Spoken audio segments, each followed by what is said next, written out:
अब तो चीज़ें बदल गई हैं एकदम। अब शहर में बच्चों को तैरना नहीं आता समंदर में या नदियों में। पापा कहते हैं गांव में तैरते थे वो लोग, आपको भी शायद गांव में तैरना सीखा हो आपने। शहरों में तो पानी नहीं तो बच्चे तैरेंगे कहाँ से। दूसरों को देखते थे, जंप करते थे, सीखते थे, निकल आते थे। लेकिन अब स्विमिंग पूल होता है, वो भी हफ्ते में एक दिन बंद रहता है, बाकी दिन पानी साफ नहीं होता, और कभी कभी कोच नहीं होता। कभी कभी ये डर होता है कि पानी बहुत गहरा है, अकेले बच्चा जाएगा तो डूब जाएगा। इन सब कारणों से बच्चे तैरना नहीं सीख पाते। मैं पानी की बात नहीं कर रहा हूं, मैं मन की बात कर रहा हूं। हमारा जो मन है ना, मैंने सुना ये बहुत गहरा कुआं है। कुआं नहीं, समंदर है, और इसमें कूदने से हम डरते हैं। कूदने से मेरा क्या मतलब है? कूदने से मेरा मतलब ये है कि वो सारी पॉसिबिलिटीज जो इस मन के साथ हो सकती हैं, उसको कोशिश करने में हम डरते हैं। छोटी सी किताब है कृष्णमूर्ति की, have strong emotions and don't be afraid. खूब गहरे इमोशंस रखो और डरो मत। कल करीब 8 घंटे मैं और रिम्पी बहुत गहरे कुएं में गए थे, बहुत गहरे इमोशंस के समंदर में। मैं तो गया था अपनी लाइफ जैकेट के साथ, रिम्पी बेचारी छोड़ आई थी वहीं पर लाइफ जैकेट किनारे। लाइफ जैकेट जानते हैं क्या होता है? हाँ, मतलब मेरी लाइफ जैकेट है ना, इसमें मैं 3 स्टेप करता रहता हूँ, बुक्स पढ़ता रहता हूँ, कुछ न कुछ करता रहता हूँ ताकि मैं किनारे पर वापस आ सकूं ऊपर। रिम्पी तो डूबती गई। फिर उसको निकालने के लिए, खैर हम दोनों, वो निकलना चाहती थी, मैं निकालना चाहता था, थोड़ी हिम्मत थी तो मैं निकाल भी पाया उससे। इनफैक्ट रिम्पी बहुत डर रही थी कल कि हो सकता है मैं कल वाली स्टोरी उसकी शेयर कर लूँ आपके सामने। तो मैंने उसको प्रॉमिस किया मैं स्टोरी किसी से शेयर नहीं करूंगा, लेकिन डॉक्टर आशीष तो डॉक्टर आशीष ही। अब हम लोग उसको किसी और तरीके से शेयर करेंगे कि हमारे जो भाव हैं, हमारा जो मन है, बहुत बहुत बहुत फैला हुआ और बहुत गहरा समंदर है। स्कूल कॉलेज अब इतने आर्टिफिशियल हो गए हैं कि हम लोग भूल गए हैं हिम्मत करना। हम लोगों को लगता है कि अगर ऐसे ही छोड़ दिया जाए बिना स्कूल कॉलेज की पढ़ाई के, बिना किसी डिग्री के, तो हम लोग अपनी जीविका नहीं कमा पाएंगे। भूल गए हैं सब, कॉन्फिडेंस है ही नहीं बिल्कुल भी। प्लस आदत पड़ गई है पंखे की, लाइट की, बिजली की, और हाथ में भी इतना ताकत नहीं रह गया कि जाके खेती कर सकें जो पुराने जमाने में करते थे। बट फिर भी कुछ लोग ऐसे हैं जो इन इमोशंस में कूदते हैं, बहुत गहरे जाते हैं। और बड़ा अच्छा हुआ, कल मैं और रिम्पी खूब देर तक बातें करते रहे। बीच बीच में हमारी लड़ाई होती गई, फिर बात, फिर लड़ाई, फिर बात, फिर और लड़ाई, फिर थोड़ा सा बात, फिर और ज्यादा लड़ाई, फिर थोड़ी सी बात, फिर कुछ देर वो शांत रही, कुछ देर मैं शांत रहा, और मैं अपने मन में लड़ाई करता रहा। लड़ाई मतलब मेरे मन में जो एक्सट्रीम थॉट्स आ सकते थे हम दोनों के रिलेशनशिप को लेकर, वो सबको मैं देखता रहा, वॉच करता रहा। फिर मुझे ख्याल आया कि इन चीजों से क्या इसका असर हो सकता है। मतलब एक हस्बैंड वाइफ लड़ाई करते हैं तो उसका अल्टीमेट रिजल्ट क्या हो सकता है? कोई दूसरे को छोड़ सकते हैं, कोई सुसाइड कर सकता है, कुछ कर सकता है। और दूसरी तरफ ये एक्सट्रीम भी समझ में आया कि अगर इस इंटेंस इमोशनल टर्मोइल में से अगर निकल के आ गए तो क्या पॉसिबिलिटीज हो सकती हैं। फिर कल लकीली हम लोगों ने, कल तो दिन भर हम लोग चलता रहा, फिर शाम को अपने आप ही निकल आए।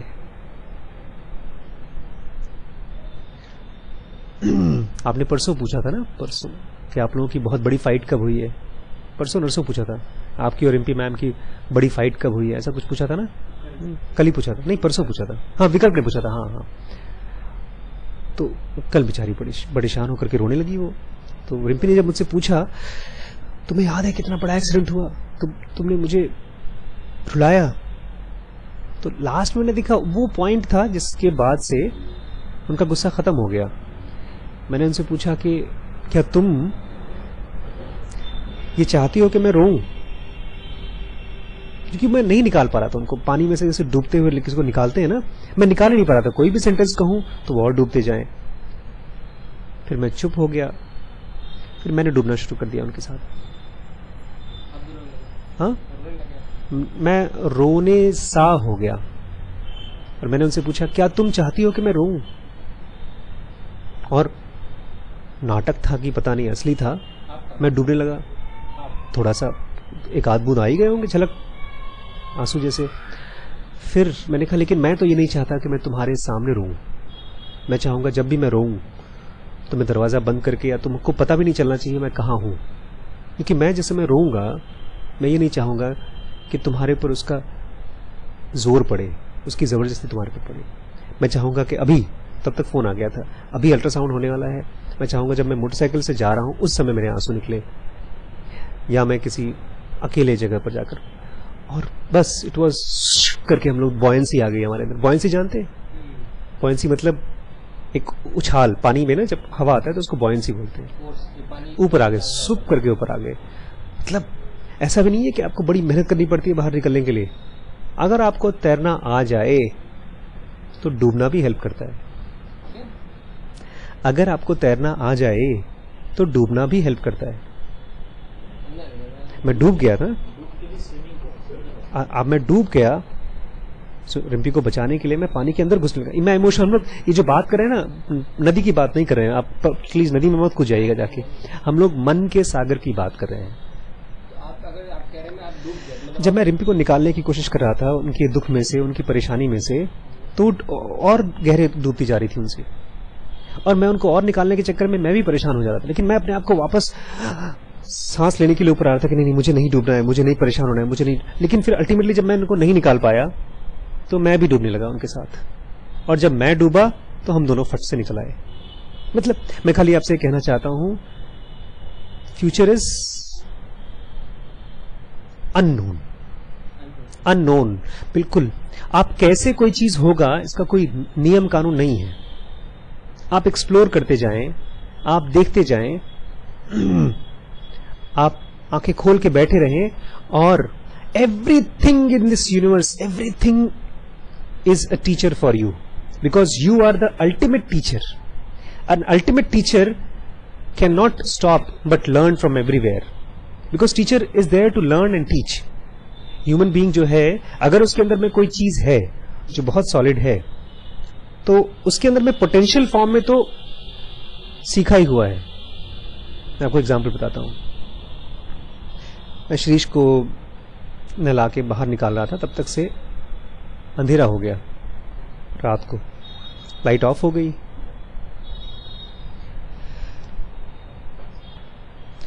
और अंधेरे में अगर आप किसी अननोन जगह से, इस बाथरूम से आप दूसरे कमरे में जा रहे हैं, तीसरे कमरे में जा रहे हैं, तो अंधेरे में आप नहीं जा सकते।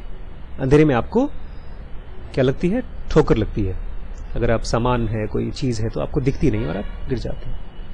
फिर अचानक से उजाला आ जाए तो आप जो आसपास का रास्ता है वो दिख जाएगा। फिर अगर अंधेरा भी हो जाए तो भी आप चले जाएंगे। जब लाइट आई उस समय एक जादू हुआ, आपके अंदर में जो रास्ता था वो दिमाग में छप गया। इसलिए अंधेरे में भी हम लोग, रात को अंधेरे में भी अपना रास्ता खोज लेते हैं घरों में, क्योंकि वो दिमाग में छप चुका है। इसी तरह से लाइफ में भी जो रास्ते हैं, कृष्णमूर्ति बोलते हैं लर्निंग।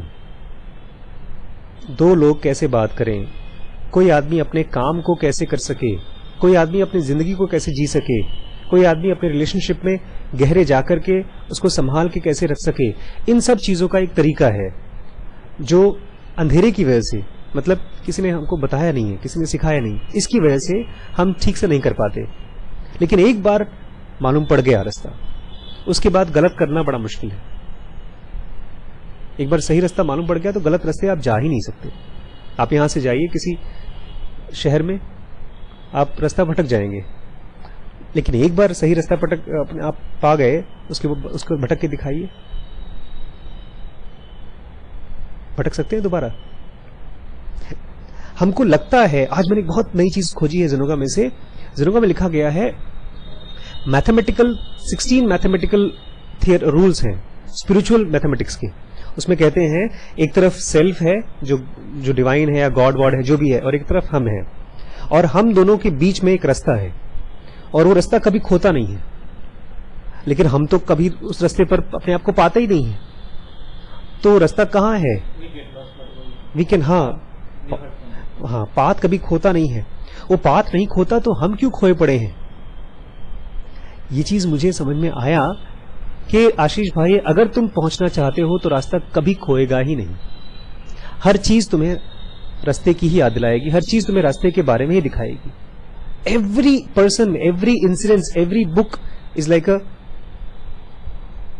क्या बोलते हैं उसको, डायरेक्शन। उस तरफ आशीष भाई, उधर चलो, उधर चलो, उधर चलो। एक ड्रंकर्ड, एक मर्डरर, एक गांधी, एक ओशो या कृष्णमूर्ति, हर बंदा आपको सिखाएगा ही सिखाएगा। ये ऐसे ही है, अगर आप बीमार हैं तो आप अपने आप दवाई खोज लेंगे, provided you want to survive, you want to live. Because मैंने देखा है बहुत से लोग जब मेरे पास इलाज कराने आते हैं, कुछ लोग तो ठीक होना चाहते हैं और कुछ तो बेचारे उम्मीद छोड़ चुके हैं, and they have given up. एक आदमी आज तो बहुत ही बीमार बूढ़ा आया था, he must be around 60s, and उसको देख करके लग रहा था कि या तो आधे घंटे में मर जाएगा या तो एक दिन में मर जाएगा। आंखों में से पूरी रोशनी चली जा चुकी थी, ऐसे पूरा शरीर पतला दुबला, बॉडी भी छोड़ देती है, पता है, गिव अप कर देती है। ऐसे हम भी अपनी लाइफ में होते हैं स्वस्थ, लेकिन मन से गिव अप कर देते हैं। जब गिव अप कर देते हैं तो नहीं पहुंचते। कब गिव अप करते हैं? हो सकता है आज ही कर दें, हो सकता है कभी ना करें। कल जब मेरी और रिम्पी की परसों बात हो रही थी तो मैंने गिव अप तो नहीं किया। हाँ, मैं आपको एग्जांपल दे सकता हूं। कल हमने एक पिक्चर देखी, उस पिक्चर का नाम था कभी कभी। आपने देखी हो? कभी कभी देखिएगा। अब आज खासतौर से अब जो फिल्म देखेंगे आप, तो आपको ऐसा लगेगा जबरदस्ती के इंजेक्शन में भर के इमोशन डाले गए हैं उसमें। मतलब फिल्मों में ना, पुराने जमाने यशराज की फिल्मों में वही चीज करते रहते थे, ऐसे शाहरुख खान हाथ फुला रहे हैं और साड़ियां उड़ रही हैं, वो सब चीजें होती नहीं थी, लेकिन क्या करें, और दिखाते थे। उसमें कहानी ये है कि एक लड़का और एक लड़की बहुत प्यार करते हैं कॉलेज में दूसरे को। उसके बाद 10 मिनट के अंदर में लड़की का शादी कहीं और पक्का हो जाता है। लड़का बेचारा रोता है, गाता है, और रिम्पी बोलती है, अरे इसको शादी करनी तो कर ले जाकर, रोगा क्यों रहा है? नहीं हुआ। उसके बाद दिखाते हैं सुहाग रात के समय उस लड़की की शादी किसी और से हो गई, शशि कपूर से हो गई, और ये अमिताभ बच्चन रो रहे थे बेचारे। शशि कपूर उसको सुहाग रात के समय किताब देते हैं, कभी कभी वाली गाना। तो अपने बॉयफ्रेंड को याद करते करते, पुराने बॉयफ्रेंड को याद करते करते, रोते रोते अपनी सुहाग रात मनाती है और वो गाना गाती है। और यहाँ पर अमिताभ बच्चन बेचारे रो रो के पापा के पास जाके रोते रहते, गिव अप कर दिया। आगे रोते ही रहे जिंदगी भर। उसमें शशि कपूर सबसे अच्छा आदमी था, हमेशा खुश, बिल्डर था, वो आर्किटेक्ट था, उनकी लॉरी बेकर की तरह आर्किटेक्ट था, होटल बनाता था। उसका बेटा था ऋषि कपूर, क्या मस्त गाने गाया उसने, खुश रहा हमेशा वो। लास्ट में जब उसको मालूम पड़ा कि मेरी वाइफ का ये बॉयफ्रेंड था तो खुश था। इसे अरे यार कोई फर्क नहीं पड़ता। बहुत अच्छा डायलॉग उसने यूज किया। उसने बोलता है, एक औरत जो हमसे शादी करती है और हमारा बच्चा पैदा करती है, शशि कपूर ने, वो ऐसे ही है जैसे कि एक बंजर जमीन पर बादल बरसे, 20 साल तक हमारे साथ रहती है, और हम जाकर बुढ़ापे में ये पूछते हैं कि तुम्हारा इतिहास क्या था, तुम्हारा पास्ट क्या था, कौन तुम्हारी लाइफ में था। ये सब सुन करके वो लड़की बड़ी खुश। और ये अमिताभ बच्चन जो शुरू में रो रहे थे, लास्ट तक उनकी जो वाइफ थी, पता चला उसकी भी एक शादी से पहले एक बच्चा हुआ था, उसको लेकर के डांट रहे हैं, तुमने मुझे बताया नहीं, तुमने मुझे बताया नहीं। जो आदमी इतिहास को लेकर बैठा है महाराज, जो पास्ट को लेकर बैठा है, वो गिव अप कर चुका है। आपकी कोई गर्लफ्रेंड थी पास्ट में? पास्ट की बात कर रहा हूं मैं, स्कूल में तो कोई, बस तब आपने गिव अप नहीं किया है। जो प्रेजेंट में है वो गिव अप नहीं किया है, जो पास्ट में है वो गिव अप कर चुका है। आपने किसी ने आपके साथ कोई बुरा किया है जिसको आप हेट करते हो, तब आपने गिव अप कर दिया है। कृष्णमूर्ति को पूछा था ना कल, एस्ट्रल वर्ल्ड में लॉर्ड मैत्रेय ने कृष्णमूर्ति से क्या पूछा था? एक फिगर एस्ट्रल वर्ल्ड में गए थे, सबसे पहला इनिशिएशन कृष्णमूर्ति का हुआ था। उसका डिस्क्रिप्शन हमने कल पढ़ा, बहुत इंटेंस था, उसका वीडियो आप ले जाइएगा। कृष्णमूर्ति को एस्ट्रल प्लेन में लॉर्ड मैत्रेय मिले, उनको पूछा, अलग अलग चीज दिखाई, और लास्ट में एक ऐसा बंदा दिखाया जिनको वो हेट करते थे। स्कूल टीचर था जो बहुत मारा था उनको, बोला इनके साथ तुम क्या प्यार से पेश आओगे? तो कृष्णमूर्ति बोलते हैं बिल्कुल। तो नहीं याद है आपको, कल बात हुई थी, आपके पास कोई ऐसा है जिसको आप हेट करेंगे या हेट करते हैं? कृष्णमूर्ति ये भी कहते हैं in the presence of master there should be no hatred. तो क्या हेट करेंगे आप इस समय? क्या हेट्रेड है उस आदमी के लिए आपके मन में? गुड, अब हम चालू करते हैं आगे, ठीक है। कल ये जो सारी घटना हुई तो मिसेस बेसेंट ने चिट्ठी लिखी लेडबीटर को, और ये बड़ा अजीब था अमर जी। कृष्णमूर्ति और लेडबीटर एक कमरे में सोते थे और मॉलिक्यूलर बॉडी में जाते थे एस्ट्रल वर्ल्ड में, और एनी बेसेंट दूसरे देश में रहती थी, वहां पर सोती थी और एस्ट्रल वर्ल्ड में जाती थी। ये चीजों का कोई प्रूफ नहीं है, बट खाली एक ही प्रूफ है कि दोनों जब जगते थे वहां पर तो वो चिट्ठी में लिखते थे कि मैंने ये देखा, क्या वैसा ही तुमने भी देखा? अगर वैसा ही देखा है तो ऑलमोस्ट प्रूफ की तरह हो गया कि सच था। तो Annie Besant was going even further than Leadbeater in stating that it was definitely fixed that Lord Maitreya was to take Krishna's body. तो कहती है पक्का है, जो कुछ घटनाएं हुई हैं उससे पक्का हो गया है कि लॉर्ड मैत्रेय कृष्णा की बॉडी इस दुनिया में लेंगे और वो पैदा होंगे और हम लोगों को पता, मतलब उनकी बॉडी को लेकर के हम लोगों को पढ़ाएंगे, वर्ल्ड टीचर बनेंगे। नहीं, पैदा नहीं, उनकी बॉडी में घुस जाएंगे।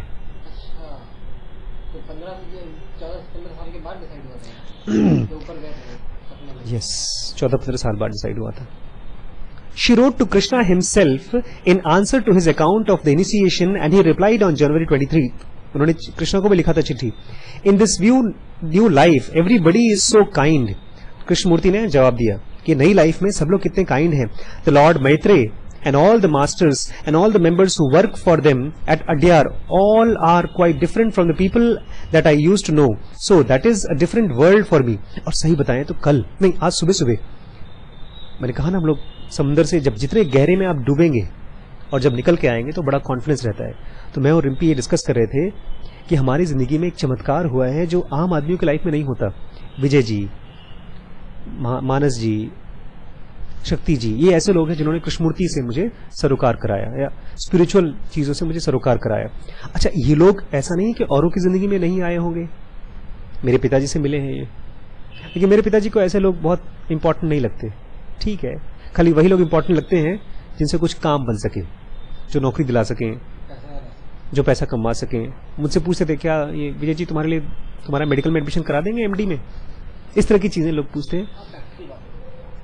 फिजिकल वर्ल्ड की जो प्रैक्टिकलिटी होती है, बिकॉज मेरे लिए तो मॉलिक्यूलर वर्ल्ड या तो स्पिरिचुअल वर्ल्ड भी प्रैक्टिकल है, क्योंकि मैं डूबा, मैं कल जिस अंधेरे कुएं में डूबा था उसमें से निकल के आ गया अपनी स्पिरिचुअलिज्म से। लेकिन मेरे पिताजी पिछले 30-35 सालों से डूबते हैं और डूबे ही रहते हैं। आज तक बेचारी मेरी माँ निकल नहीं पाई है। मेरे माँ बाप की लड़ाई वैसी होती है जैसी 30 साल पहले होती थी, आज तक वैसी हो रही है, और मुझे कोई उम्मीद नहीं दिखती कि कल को सुधरेगी। रोज सुबह मुझे फोन करके बेचारी रोती है, गाती है, पिलकती है, डांटती है। फिर हम लोग उनको ऐसे कोई मलहम लगाता है ना, जैसे बीमार को मलहम लगाए तो हाँ कोई बात नहीं मम्मी परेशान ना हो, पापा ऐसे ही हैं। नहीं, हम लोग चुप कराने के लिए बोल देते हैं ना, अरे तुम चिंता मत करो ये खराब है, अंदर से फिर उसको वाला से बोलते हैं वो खराब है, चल रहा है, ऐसे मलहम ऊपर से लगाते हैं। मेरे पापा मम्मी की सिवियरली अरेंज्ड मैरिज, जिस तरह से होती है यार अरेंज मैरिज, वही वैसे ही एंड ऑल दैट शिट, जैसे कृष्णमूर्ति बोलते थे ऑल दैट थिंग्स। इसमें लव और नहीं, बहुत से लव मैरिज में मैंने देखे हैं कि वो हेट्रेड में बदल जाते हैं, डिवोर्स में बदलते हैं। मैंने बहुत से लाइफ देखे हैं। वही मैरिजेस सक्सेसफुल होते हैं जिनमें हस्बैंड और वाइफ दोनों मिल करके अपने ऊपर काम करना चाहते हैं। इसी शहर में इस 2-3-4-5 घरों के रेडियस में मैं ऐसे कपल्स को जानता हूं जिन्होंने लव मैरिज की है, जो बहुत फाइनेंशियली सक्सेसफुल हैं, दोनों हस्बैंड वाइफ कमाते हैं, फिर भी उनका रिलेशनशिप इस समय ऐसे चल रहा है जैसे धागा, पतला सा धागा कभी भी टूट सकता है। It is not related to love marriage, it is related to are you willing to work on your emotions. जब आपको गुस्सा आता है अपनी वाइफ के प्रति तो आपको क्या दिखता है कि मेरी वाइफ की गलती है या मेरे करेक्टिव मेथड्स की कमी है? No, what is corrective methods? Corrective methods मतलब वो चीजें जिसको आप करके अपने आप को उस इमोशन के समंदर में से निकाल पाते हैं। मतलब जो इमोशन आ रहा है उसके बहते नहीं है, एक तो बहते नहीं है, बाहर आ जाते हैं, प्लस आपको इमोशन के साथ आपको तैरना सीख रहे हैं अब आप।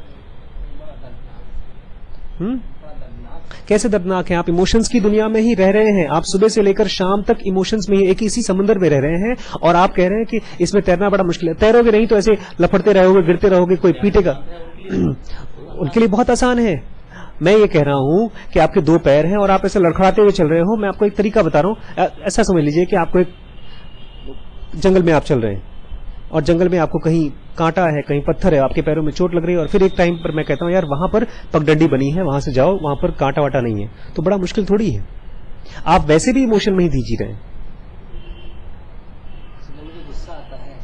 खाली जब गुस्सा आता है तभी नहीं सरकार, जिस समय आपको गुस्से का ख्याल भी आता है, हल्का सा ख्याल आता है, अरे यार काश मेरे को ये घड़ी दे देता तो मेरा काम बन जाता, ये भी गुस्से का ख्याल है कि आपको मालूम पड़ता है। या आप बैठ गए खाना खाने के लिए, आपका छोटा वाला भाई भी खाना खाने के लिए बैठ गया और मम्मी ने उसको 2 रोटी दे दी, आपको 1 रोटी नहीं दी, तो आपको ख्याल आता है मैं तो बड़ा हूं उससे। तो ये गुस्से का ख्याल है, आपको पता है ये चीज। एक सुनार को मालूम होता है कि हीरा और सोने में, प्लीज प्लीज, हाँ आपकी प्रॉब्लम है, आप कह रहे हैं कि ये बड़ा मुश्किल काम है, इसलिए क्योंकि आपने अपने मन में एक आइडिया बनाया है कि परफेक्ट ह्यूमन बीइंग वो होगा जो सूप करके तैर जाएगा, वहां तक पहुंच जाएगा जैसे चैंपियन होता है, कि मुझे कभी गुस्सा आएगा ही नहीं, गौतम बुद्ध की तरह ऐसा बैठा रहूंगा मैं। लेकिन ऐसा होता नहीं है। Perfect world is doesn't exist in the world. Perfect दुनिया होती नहीं, कोई भी परफेक्ट आदमी नहीं होता है।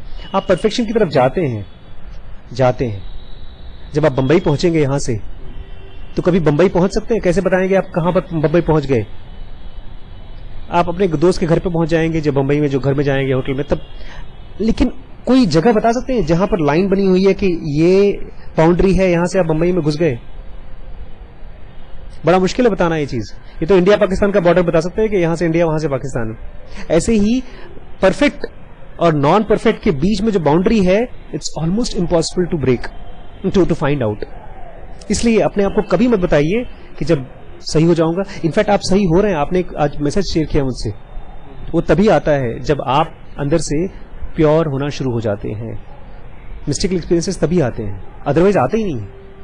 आपने एक्सपीरियंस किया, उसको आपने शेयर किया, आपने इतना उसको तवज्जो दिया कि आपको लगा कि शेयर करने लायक है, और आपको और पता है आपको लगता भी नहीं होगा कि आप परफेक्ट हैं। This is the beginning of perfection, कि मैं कुछ पा रहा हूं और मैं इस लायक नहीं हूं। पहले क्या लगता होगा, मैं तो हर चीज के लायक हूं, मुझे क्यों नहीं होता है, मैं तो इसी की तरह हूं, अनिल की तरह। अब फीलिंग आती हो कि यार काश मैं भी उसकी तरह बन सकता, ताकि मुझे भी वो एक्सपीरियंसेस आ सकते। तो कृष्णमूर्ति लिख रहे हैं इन दिस, ये पूरी नया दुनिया है। मैं कह रहा था कि नई, ये जो भी आपके आसपास लोग हैं उसमें से आपको सूंघना पड़ेगा कि कौन से लोग हैं जो मुझे आगे बढ़ा सकते हैं, स्वार्थ के रूप में नहीं, इंस्पिरेशन के रूप में।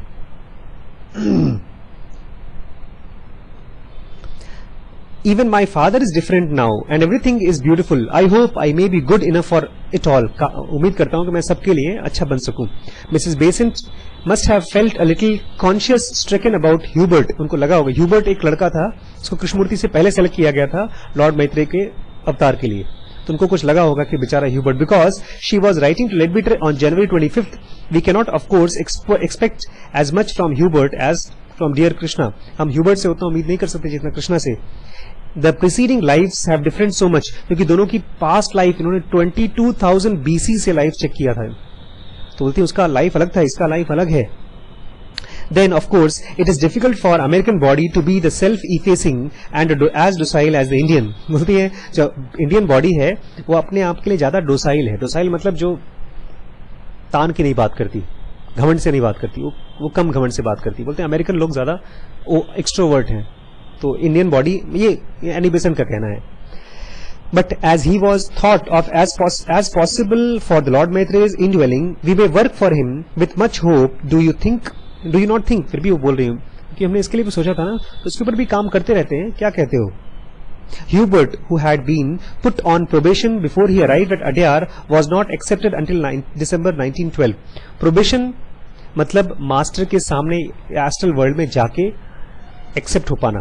तो वो 1912 तक नहीं हुआ था, काफी दिन लग गए थे. जबकि कृष्णमूर्ति का फर्स्ट प्रोबेशन हो चुका था. Shortly before her return to Adyar in February, Mrs. Besant asked Leadbeater, "Charles dear, why do you undervalue yourself and overvalue me so much always? I am sure you do far more for the dear boys than I do. You always think too little for yourself and do not realize one bit what you are, and it was you who found the boys and rescued them. No doubt he had intimated how badly her presence was needed at Adyar." Leadbeater और Annie Besant, मैंने भी Annie Besant की वो मंगाई है biography. इस बंदी के बारे में पढ़ पढ़ के मुझे लगा कि I need to know her, I need to know the truth of that lady, truth of a type of energy. Because पता है क्या होता है, हम लोग अपने आप को शीशे में देखते हैं और हमको लगता है कि जो शीशे में दिख रहा है वही सही है और वही सही करता है, वही सही करेगा. और ज्यादातर जो गलतियां होती है, पता है वो नहीं होती जो गलतियां करते हैं, ज्यादातर गलतियां वो होती हैं जो हमको करना चाहिए और हम मिस कर जाते हैं. नहीं समझ में आया. गए थे वो महाराज गांधी जी, वकील बन के गए थे, बैरिस्टर बन के, और वापस क्या बन के आए थे पता है आपको? पगड़ी बांध के देशभक्त बन के आए थे. किसी ने धक्का मार के निकाल दिया था ना उसको, ट्रेन से निकाल दिया था, मालूम है आपको? फर्स्ट क्लास का टिकट लिया था उन्होंने और ट्रेन में उनको फर्स्ट क्लास के डब्बे से बाहर फेंक के निकाल दिया कि तुम अंग्रेज लोग बैठ सकते हैं फर्स्ट क्लास के डब्बे में, इंडियन नहीं बैठ सकते. हाँ, और गांधी जी को जब बाहर निकाला तो उनको क्या समझ में आया पता नहीं. उसके बाद से उन्होंने सब बैरिस्ट्री छोड़ दी, नौकरी छोड़ दी, पेशा छोड़ दिया और घुस गए कि मैं आजादी दिलाऊंगा. सबसे पहले साउथ अफ्रीका में आजादी का आंदोलन शुरू किया और उसकी वजह से इतने फेमस हो गए कि जब इंडिया में आए तो बहुत फेमस हो चुके थे. उसके बाद से ही बिकेम महात्मा गांधी. तो जो उन्होंने किया, कितने वकील कर सकते थे, लेकिन कोई नहीं करता. तो जो असल प्रॉब्लम है वो इसमें नहीं है जो हम कर रहे हैं या कोई मिस्टेक कर दिया. असल प्रॉब्लम तो ये है हमने मिस्टेक कोशिश की ही नहीं.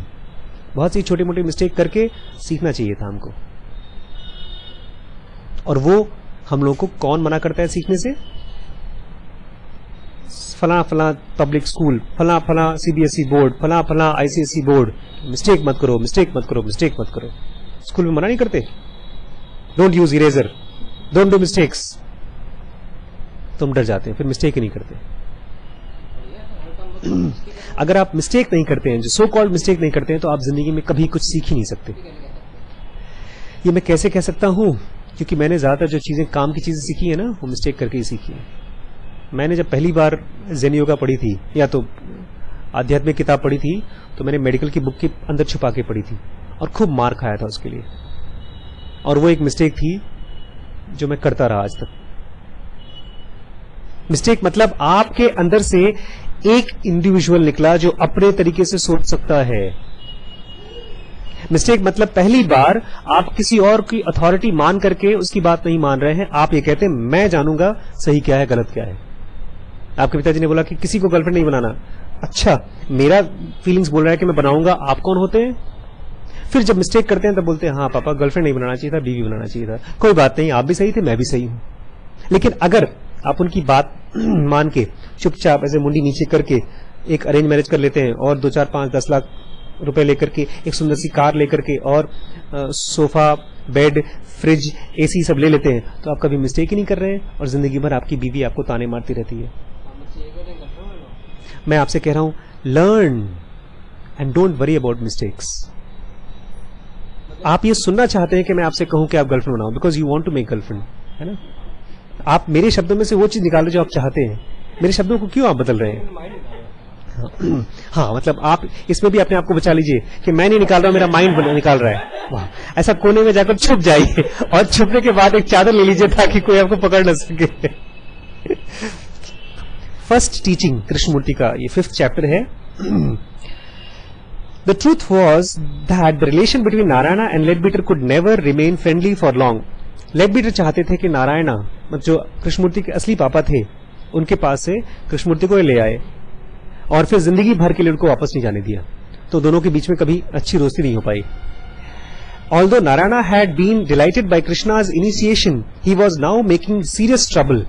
कृष्णमूर्ति का जो इनिशिएशन हुआ था उस जमाने में, इनिशिएशन थियोसॉफिकल सोसाइटी में इतनी बड़ी चीज थी जैसे आज की डेट में गवर्नमेंट में आईएएस की नौकरी मिलना।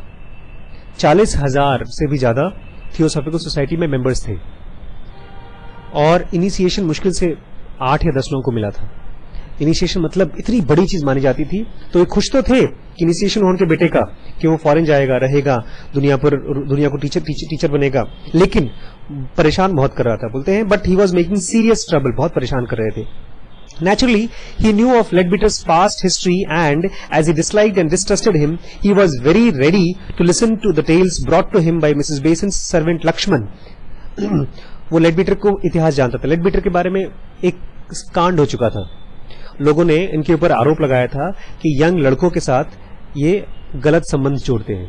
बाद में लोग लेडबीटर के खिलाफ लोगों ने किया था। तो जब ये चीज उसने सुना था, तो उनका एक नौकर था, मिसेस बेसन का नौकर लक्ष्मण, उसने भी कुछ एक बात बताई तो सुनने को राजी था। ऐसा होता है ना, किसी को हम पसंद नहीं करते तो उसकी जब कोई बुराई करता है तो हम उसको सुनना चाहते हैं। तो Lakshman had been deeply shocked when on entering Mrs Besant's bathroom one day he found Krishna naked. जब वो देखा कृष्ण मूर्ति 12, 13, 14 साल के बच्चे होंगे, कपड़े उतार के नहा रहे हैं, naked, while Leadbeater, wearing only a short halfway down his thighs, was washing the boy's hair. वो उस बच्चे के नीचे थाइस के और आसपास के बाल साफ कर रहा था। इस चीज से वो धक्का खा गया, अरे बिना कपड़ों के। Nakedness was an outrage to Hindu orthodoxy and breaking of caste rule. कपड़े उतार के नहाना हिंदुओं में ऐसे ही माना जाता था जैसे नॉनवेज खाना। आज भी बहुत से हिंदू, कट्टर हिंदू, मेरे पिताजी बिल्कुल नॉनवेज नहीं खाते, अंडा भी नहीं खाते, और ऐसे ही लंगोट तो पहनना ही पहनना चाहिए, ऐसा लोग मानते थे। उनका नेकेडनेस अलाउड नहीं था कास्ट में। आउटरेज मतलब हिमाकत, बहुत बड़ी गलती, रेज से भी ऊपर, क्रोध से भी ऊपर। रेज मतलब गुस्सा, मतलब अगर ये आपने गलत कर दिया तो आपको कास्ट से निकाल दिया जाएगा। आपने अगर नॉनवेज खा लिया तो ब्राह्मण है ही नहीं, ऐसा माना जाता है।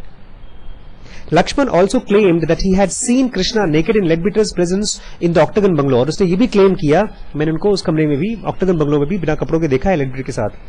These tales were passed on to Mrs. Besant, who felt there was only one thing to do, to get Narayana to transfer to her the legal guardianship of the boys. उनको लगा ये सब बार बार परेशान करता रहेगा, इससे अच्छा नारायणा से इस बच्चे का लीगल गार्जियनशिप ले लो, उसको अडॉप्ट कर लो। Narayana was real father of Krishnamurti, Krishnamurti के रियल फादर, बट वो बहुत ऑर्थोडॉक्स थे। उनके टोटल 8 बच्चे थे, जैसे कि शायद 4 तो मर गए और एक मेंटली रिटार्डेड था, एक कृष्णमूर्ति से जो बड़े थे वो डॉक्टर बन के बाद में मरे, और एक जो थे वो कृष्णमूर्ति के स्कूल में बाद में प्रिंसिपल बने थे, नौकरी की थी उन्होंने। Early in the March, therefore, after her return to Adyar, she asked Sir Subramania Iyer, the vice president of society, to draw upon a document to be endorsed by Narayana, expressing gratitude to her for all her care of and solicited for the boys and conferring on her the full rights of guardian. चालू लड़की। She was a great politician. कहते हैं India को अगर आजादी मिली है तो गांधी से भी ज्यादा काम किया है एनी बेसेंट ने। उन्होंने जब वापस आई तो उन्होंने इनसे कहा, जो वाइस प्रेसिडेंट थे, एक डॉक्यूमेंट बनाओ, और डॉक्यूमेंट में क्या लिखो, नारायणा का ग्रेटिट्यूड लिखो कि नारायणा कितना खुश है कि मेरे बच्चे की सेवा की जा रही है, पढ़ाया लिखाया जा रहा है, और कि ये चीज कि मैं अपने बच्चों को हमेशा हमेशा के लिए कृष्णमूर्ति फाउंडेशन को, सॉरी, थियोसॉफिकल सोसाइटी को देना चाहता हूं। मतलब एक लीगल डॉक्यूमेंट, एक तरह से समझ लीजिए दूसरे की जमीन मैं अपने नाम लिखवा रहा हूं, बच्चा उनका लेकिन मैं अपने नाम लिखवा रहा हूं। लेकिन वो कहते थे बच्चे आपके नहीं होते। इसके लिए नोबेल प्राइज मिला था उनको। कौन थे? एक नोबेल प्राइज विनर पोएट थे, किसने लिखी थी वो? फर्स्ट, ही मिसलेड मी, ऑल्दो, याद है जेन्युका में 2 लाइन है, नोबेल प्राइज विनर जिसने प्रॉफिट लिखी है, खलील जिब्रान। खलील जिब्रान कहते हैं कि आपके बच्चे आपकी प्रॉपर्टी नहीं है, वो आप उनके लिए दरवाजे हैं जिसके जरिए वो दुनिया में आते हैं। तो दरवाजे से मैं इसको निकल गया तो दरवाजे की प्रॉपर्टी नहीं होता।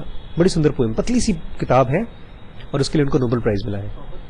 प्रॉफिट मतलब जो, जैसे जीसस क्राइस्ट प्रॉफिट थे, किताब है छोटी सी, द प्रॉफिट। प्रॉफिट मतलब मोहम्मद प्रॉफिट थे, जीसस क्राइस्ट प्रॉफिट थे, अब मतलब मत पूछिए मुझसे, बताया ना, बता तो रहा हूं। मोहम्मद प्रॉफिट थे, जीसस क्राइस्ट प्रॉफिट थे, जिससे ये इस्लाम चला है, बना है। मैं भी शायद प्रॉफिट ही हूं। हाय राम, हिमाकत, आउटरीज हिमाकत। क्या पता कौन होते हैं। किचन का शायद दरवाजा खुला हुआ है। चलो बंद हो गया। उस डॉक्यूमेंट बनाया। The only condition inserted in the draft was that in the event of her death the document would cease to have validity and the custody of the minors would revert to their father. खाली एक ही condition डाला था कि जब Annie Besant मर जाएंगे अगर, तो बच्चे वापस नारायणा को दे दिए जाएंगे। Narayana signed this document on March 6 without apparently any unwillingness. उसको कोई दिक्कत नहीं हुई थी, उसने साइन कर दिया था। All he wanted, it seemed, was to remove the boys from proximity of Leadbeater. को खाली ये चाहते थे मेरे बच्चों को Leadbeater से दूर रखो। Mrs. Besant, knowing that Leadbeater was still to be their true guardian, very wisely decided to remain in India for the whole of that year. वो चाहती थी, वो इसलिए उन्होंने कृष्णमूर्ति के साथ वहां रही पूरे साल 1910 and keep the boys close to her as far as possible in order to avoid any more gossip. Gossip जानते हैं ना? Gossip के प्रति आपका क्या रिस्पॉन्स हो, इसको अगर पढ़ना हो तो कौन सी किताब पढ़ेंगे? At the feet of master. जब कोई बता देता है ना तो हम उस रास्ते जाते नहीं है। At the feet of master जरूर पढ़िएगा। Gossip is very dangerous. तो गॉसिप जानते हैं ना? हाँ, तो चाहती थी लोग ऐसी बातें न करें कि कृष्णमूर्ति हैं और लेडबीटर के कुछ संबंध टाइप की चीज, इसको रोकने के लिए बच्चों को अपने पास होती थी। The boys had moved into Mrs Lupe's room next to hers which had been divided in half and another bathroom added. अलग बगल में कमरा था, उसमें उनको रख लिया। Krishna and Nitya occupied the eastern half and Dick Clark the other half. Dick Clark दूसरे हाफ में, कृष्णा इसमें। Although at the same time Leadbeater moved from Octagon Bungalow to sleep at headquarters, his room was as far as away possible for theirs, and he continued to use Octagon Bungalow as an office and as a school room for the boys. वो दूर रहने लगे और ये office की तरह use लगा। The boys lived a life of quiet routine. Routine ध्यान रखिएगा, routine is very helpful for everyone, children के लिए भी। मिसेस बेसेंस रिटर्न, जब वापस आए, कृष्णा रिकॉर्डेड। रूटीन मतलब एक सेट टाइम पर उठना, सेट टाइम पर खाना, सेट टाइम पर चीजें करना, लेकिन आर्टिफिशियली जबरदस्ती नहीं कराया गया हो। कृष्णा रिकॉर्ड करते हैं, our mother gave us an hour of reading lesson every morning. हर रोज सुबह हमको 1 घंटे पढ़ाती थी। We read Rudyard Kipling. Rudyard Kipling की एक किताब है जंगल बुक, उसकी मूवी आई है, पहले कार्टून भी आ चुकी है। बहुत अच्छी बुक है बच्चों के लिए। And I enjoyed it very much, मुझे बहुत मजा आता था। कैप्टन्स करेजियस, वो हमको पढ़ के सुनाती थी। The Scarlet Pimpernel, I will reply and some Shakespeare's play, Shakespeare की प्ले भी हमको सुनाया गया। The early morning bicycle rides continued, जो साइकिल चलाते थे वो चलाते थे रोज। Leadbeater continuing to take notes the miles registered on Krishna cyclometer, वो लिखते रहते थे कि कितने किलोमीटर चलाए हैं कृष्णमूर्ति ने cycle. And there was tennis and swimming in the evening, शाम को टेनिस और स्विमिंग। हमारे तो लखीमपुर में टेनिस कोर्ट ही नहीं है, कोई बात नहीं, स्विमिंग पूल तो है।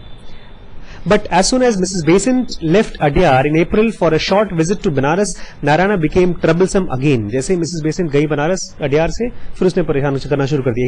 He seems to have had a fit of insanity. ऐसा लगता था उसको दौरे पड़ते थे पागलपन के। Leadbeater reported to her on April 18th. Leadbeater was able to assure her, however, if the master's understanding of this in the master's own word. Master के शब्द में एनी बेसेंट को कुछ लिखा। मास्टर के शब्द कहाँ मिलते थे उसको? एस्ट्रल ट्रैवलिंग से, एस्ट्रल वर्ल्ड से। The work you are doing for me is of such importance to you, cannot hope that it will escape the attention of darker powers. उन्होंने कहा कि जो तुम काम कर रहे हो कृष्णमूर्ति के लिए और हमारे लिए, वो इतना जरूरी काम है कि अंधेरी शक्तियां उसके खिलाफ काम करेंगी। And nominal father by his anger and jealousy offers a convenient instrument. आपके अंदर में अगर गुस्से का रिजर्वायर है, गुस्से का रिजर्वायर मतलब जमा हुआ, ये ऐसे ही है जैसे आपने अपने घर में ग्रेनाइट रखा हो या रिवॉल्वर रखा हो, आप उठाएंगे चला देंगे जब आपको सही लगेगा। ऐसे ही जब आप गुस्से में रहते हैं तो बता रहे हैं कि नेगेटिव फोर्सेस आपको यूज कर लेती हैं। आपके अंदर में गुस्से अक्सर आते रहते हैं, तो आपको कोई भी आदमी आपको यूज कर सकता है, जैसे लोग यूज कर सकते हैं ऐसे नेगेटिव फोर्सेस भी यूज कर सकती हैं। तो ये बोल रहे हैं, मास्टर्स बोल रहे हैं उसके पिताजी को कोई नेगेटिव फोर्स यूज कर रहा है इस बड़े काम को रोकने के लिए। आई regretfully reiterate the less he sees the boys for the next few years the better। इसलिए मास्टर्स बोलते हैं उसके पिता को कि जितना कम से कम बच्चों से मिले उतना अच्छा। He must kindly but firmly be made to understand that he must no more interfere with them in any way whatsoever than with their brother Hubert। बोलते हैं ना ह्यूबर्ट से और ना उस बच्चे से उसके पेरेंट नहीं मिले। I approve this the careful arrangement you have made with regard to bathing, और जो नहाने के लिए, eating के लिए, sleeping के लिए, with any change is needed I will myself tell you।